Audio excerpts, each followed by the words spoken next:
other international principles which Russia so blatantly violated. Earlier this week, the Russians agreed that they would finally sit down over the next 10 days with Ukraine and the EU and the US to discuss de-escalation, demobilization, support for the elections, and constitutional reform. I have to say that we don't have high expectations for these talks, but we do believe it is very important to keep that diplomatic door open, an organization that I have long personally valued. The events in Ukraine are a wake-up call for all of us.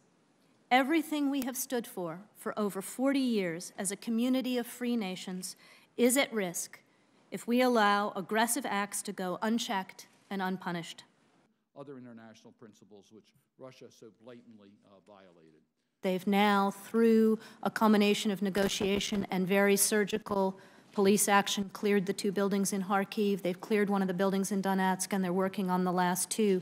This, again, gives confidence to the Ukrainian people in those cities that their public institutions serve them and serve them with professionalism and credibility. Yeah. Do we have any proof, not suspicion, but proof, that Russians have been involved in the takeover of the buildings?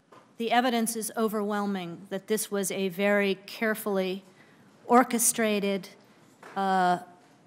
well-planned, well-targeted, well-coordinated effort to take over buildings in 4 cities within the same 24-hour period with identical tactics. It's a particular honor to do so before the US Helsinki Commission.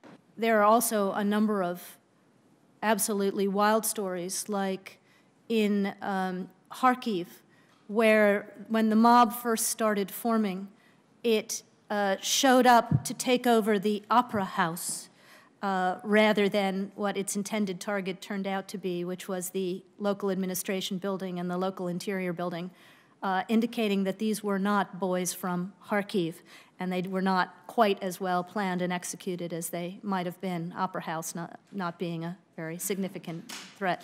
So I don't think that we have any doubt that the preponderance of evidence indicates direct Russian involvement here, but in this setting, I'm not prepared to go further.